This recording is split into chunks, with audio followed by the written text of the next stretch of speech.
If you are thinking about moving to Oklahoma from another state, there is definitely some real estate realities that you will need to know prior to moving here. There's nothing bad about these things or scary. They just might be different from your current state. And they're great things for buyers or even renters to know before coming here. So today we're gonna go over 10 Oklahoma specific real estate things that might surprise newcomers coming into the state. So our first thing you may not know as somebody living outside of our wonderful state is that we are an abstracting state. And what does that mean? Well, there's only 2 states in the entire United States that are abstracting states. Basically, it is a paper document, and slowly they are making things e-docs, but it is basically the history of that parcel of land.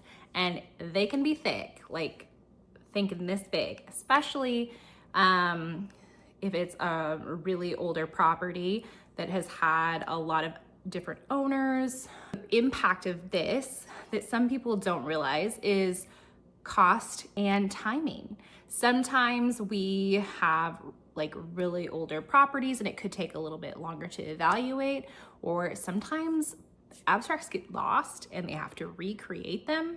So anyway, it is just a nuance. It's not necessarily something bad, it's just something to be aware of. Second on the list is we are an oil and gas state. And so we're gonna have kind of 2 different portions of this section. One, we're gonna talk about mineral rights, and the other, we're gonna talk about like well drilling. So in Oklahoma and in many states, when you own property, it does not mean that your mineral rights for that piece of land are automatically transferred to you. Most of the time, you will own surface level. So anything below the surface level is often the rights to those minerals are owned by larger companies. It's honestly hard to even try to figure out. But just know that you don't necessarily have the mineral rights to your land, even if you're in a rural area and not in a suburban area. Another thing to note is we have oil wells and rigs and all that kind of stuff, even in metropolitan areas. So you could have a beautiful $1 million homes neighborhood, and you could literally have an oil well like that you can see from your front yard or your backyard.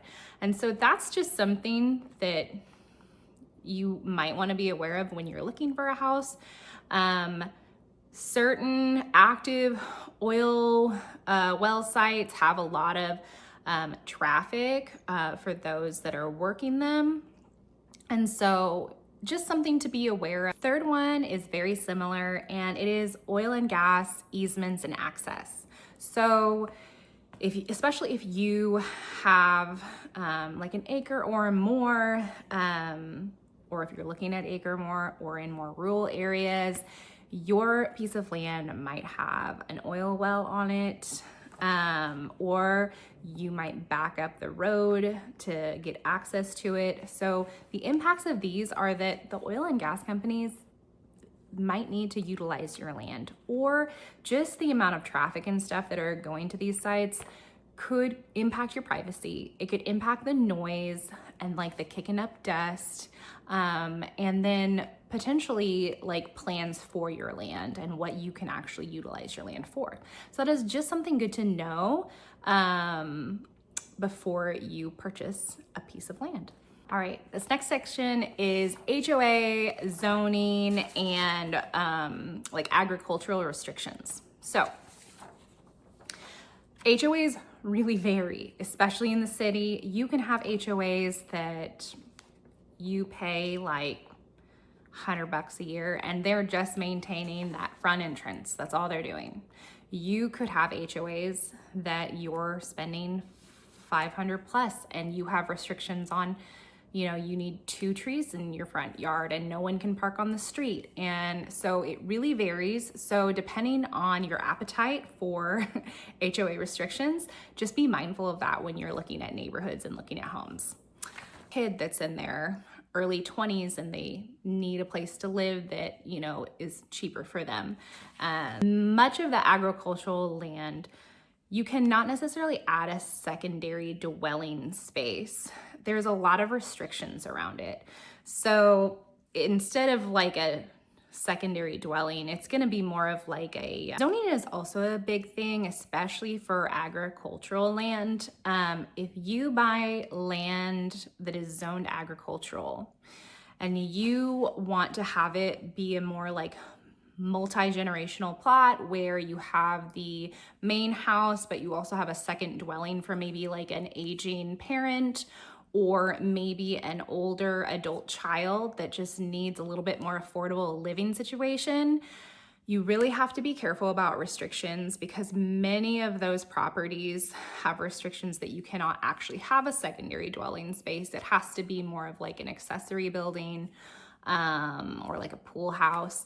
And so you just need to be mindful of that if that's something you're wanting to do, that there is a lot of restrictions around that.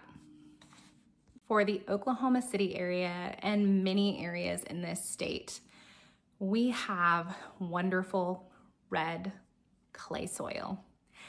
And the wonderful red clay soil is that it expands and contracts significantly, which impacts what? Everything. No, it impacts our foundation. And so coming from California, I remember moving out here and we were used to our just like, I guess, normal dirt. I don't know what kind of dirt, but it wasn't clay dirt. And so my dad really struggled with the fact that homes out here often have pier work.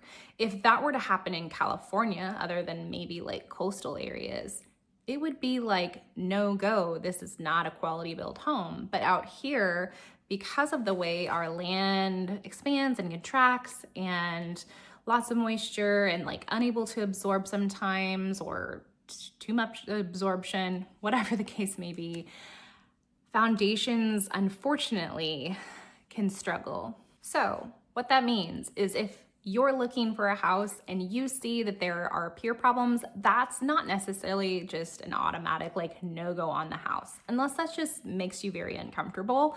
It's pretty common here that an older house would have pier work or some type of foundation work.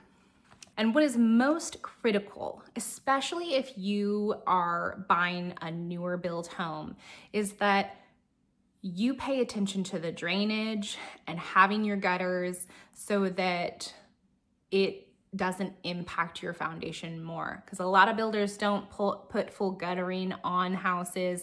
They do not put like French drains in and stuff like that. So my recommendation if you're looking for new is make a deal with the builder to install those French drains when it's being built.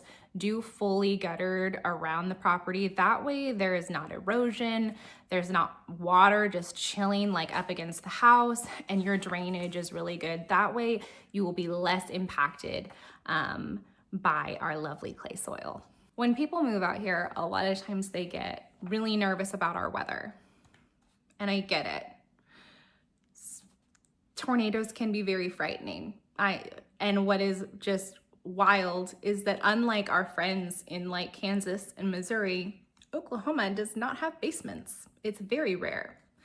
Some of the really older homes will, but we do not have basements. So just knowing that ahead of time for storm safety, you're looking at in-ground garage shelters, safe rooms that are basically bolted to the foundation, outdoor shelters that you basically run out to, and there's like a hatch. But yeah, we just don't have basements here. But many Oklahomans just sit out on their front porch and watch the storms come in. So it's really up to you and your comfort level on storm safety. All right, number 7 is brick construction is the norm. It is. Moving from California, we had wood siding and we had stucco.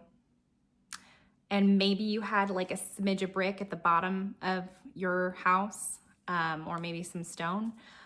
but here it's brick everywhere, which is great structurally, especially with our severe weather. It damages less, doesn't have as much upkeep. Like if you were to have a stucco home out here with our hail, you would probably need to repair it a decent amount. But anyway, so brick or masonry are really most common for the facade of a home. We are lucky in the sense that they have like developed lots of different colors and stuff for bricks, so it's not like all of our homes look exactly the same. But that'll surprises a lot of people because a lot of people just have siding or wood or stucco homes, and that's just not the case here. Number 8 is if you are buying in a more rural area, or even if you're on a half acre to acre lot and beyond outside of the typical suburb, you are most likely going to have a septic system and a water well. That just means that you're running off your own water that is drilled into the ground hundreds of feet and then pulled up into your house. And a septic system is what it is. It's basically, most of the newer ones, they're aerobic systems, and your sewer sits in your aerobic system, like the gray water type stuff gets pushed out to sprinklers and your yard gets sprinkled. Older homes might have more of a traditional septic system where it has the lines that go out. So with those, there are more costs involved because it is not utilities owned by the city. So you might have to get your septic pumped. If you have propane, you might have to get a refill a few times a year. So just things to know, like if you're getting into that situation, that there might be some cost, even though it is free for you to use because it's on your own land and not run by the city, that you will have some cost for upkeep and maintenance. Another thing with that is that you'll want to get those things inspected, and you'll want to double check DEQ records to make sure that when those things were installed, that they were properly inspected. You can search up your property address and it'll pop up if they have any records of those. Insurance is a big topic here in Oklahoma. So this is our 9th item on the list. And much like in hurricane states that have flood risk and stuff like that, we have hail and tornadoes. And so because of that, our insurance is a lot higher than other states. Many insurance companies are trying to lower their risks. Insurance companies have changed a lot of their policies to include basically percentage-based deductibles. So it can be anywhere from as low as like 1% all the way up to 5. And that is a lot of money if you need to replace your roof. It's kind of like, what's the point? Instead of doing those like flat rate deductibles. And then roof spans have a little bit shorter lifespan here because hail is so common. And so another thing with that is like, will they insure the replaceable value of the roof, the entirety, or are they only gonna replace like the replacement cost of its current condition? And so that is one thing to look out for.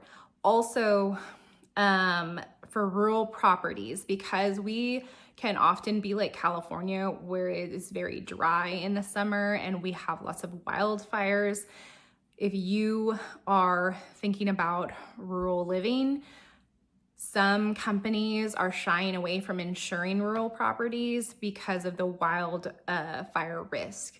So definitely, as you are searching, you need to shop for insurance. If they won't insure you, or if there's certain areas that might be higher, that's just something to keep in mind, especially for just like your monthly payments and budgeting for that.